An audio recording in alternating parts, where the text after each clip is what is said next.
What's up guys, it's me, Straw Hat Nate, and I'm back this week with a new One Piece chapter video. This time we have chapter 1171 titled Ragnir.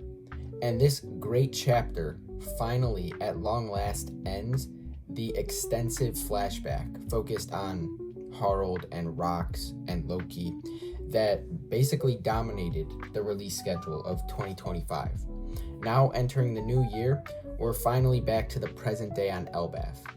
And to keep you up to speed, we have Luffy down in the underworld talking to Loki, and meanwhile in the Sun Realm, Imu is facing off against all of the might of Elbaf, basically destroying everything. The little we get to conclude of this long flashback gives us potential clues on weaknesses of the Great Lord Imu, which could be pivotal in the story moving forward, so that's important to mention. And then the second half of the chapter, which focuses on the present day, gets us started right back up with a great action sequence involving Loki as a freed man now, actually. If you would like to theorize with me on the weaknesses of Lord Imu-sama, the devil in charge of the whole world government, stay tuned for this whole video. And now let's start going through the chapter right after you like the video and subscribe to the channel. First off, as we do in all of my reviews, I'll make a brief mention of the chapter cover. This one includes something that we would never have seen in the proper story, which is Zoro in cat ears. So it's a cute side of Zoro that we never see from the main story, because obviously Zoro is a manly man portrayed by Oda. But now we get started actually, where we resume with Gaban and Jarl talking after the fight in Aris Castle wrapped up, and they're straight up impressed on the power that Loki had, all thanks to his brand new devil fruit that he just ate, the ancient legendary devil fruit of Elbaf. And Jarl was so worried that even this ancient power wouldn't have been enough to stop King Harald, showing how scary King Harald was in this incident.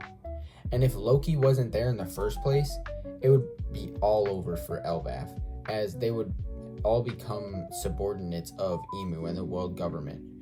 Now we look back a little further for a brief moment to see once again that King Harald's idealistic goal of joining the Holy Knights for the sake of his kingdom was never really a realistic goal in the first place.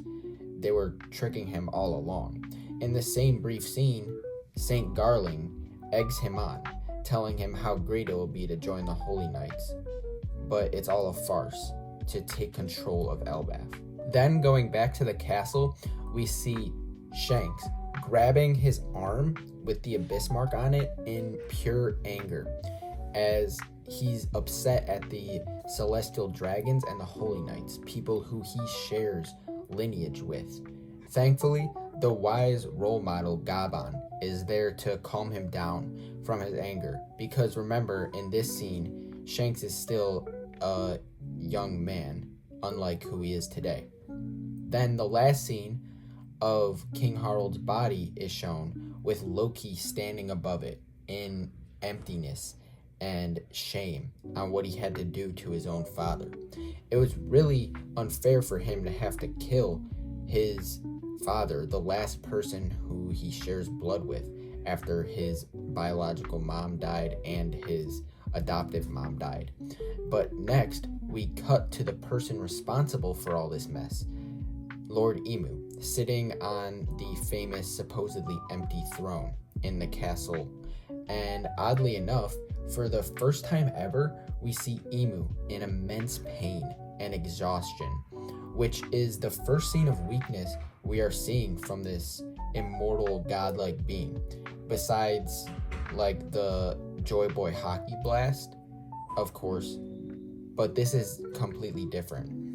Imu must have been affected by King Harald's death in some sort of side effect for his broken contract, it would have only made sense that there's a downside for this ridiculous ability to grant immortality to whoever he wants, which means that Imu's weakness lies within his constituents, the Holy Knights.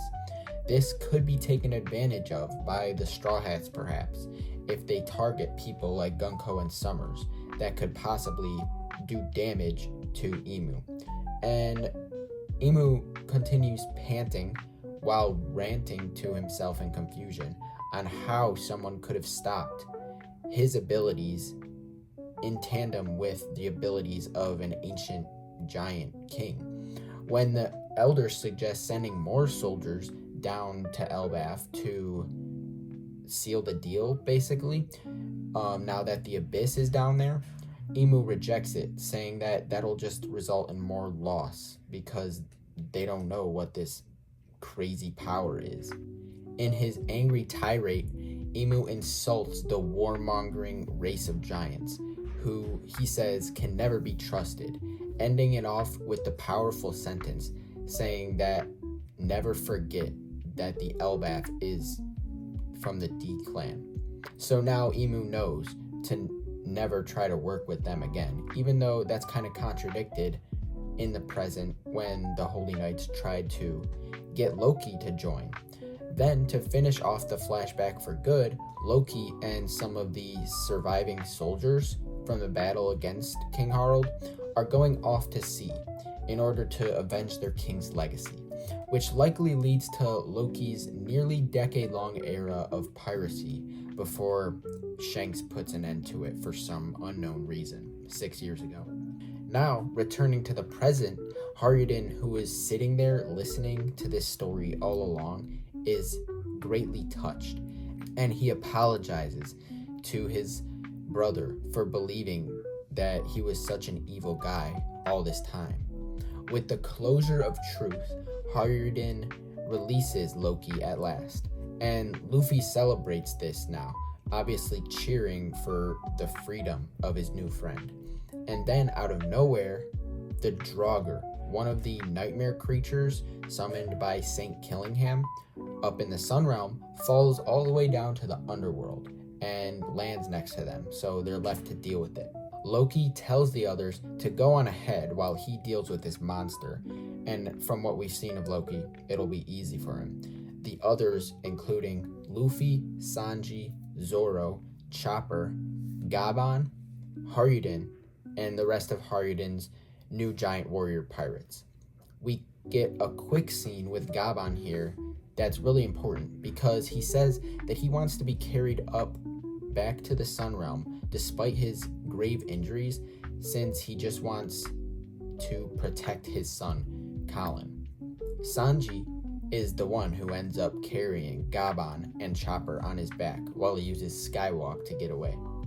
Now we see the first big action scene back in the present, where Loki takes on the Draugr alone, using his mighty hammer Ragnir, of course.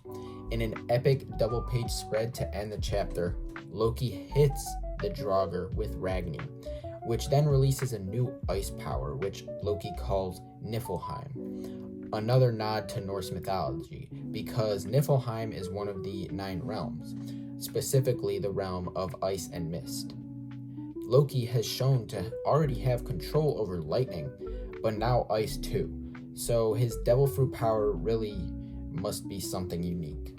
All the while, Luffy was actually watching from the sidelines because he didn't want to miss out on seeing Loki in action, and he is super amazed by what he's seeing. And that's where this chapter ends, with a break coming next week.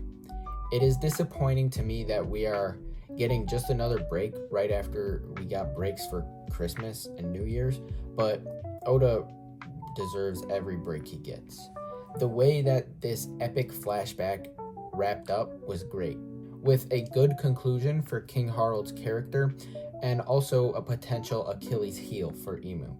I'm just so excited to get back to the present where we can see Luffy and the rest take on the overbearing power of the Imu and the Holy Knights up in the Sun Realm of Elbaf.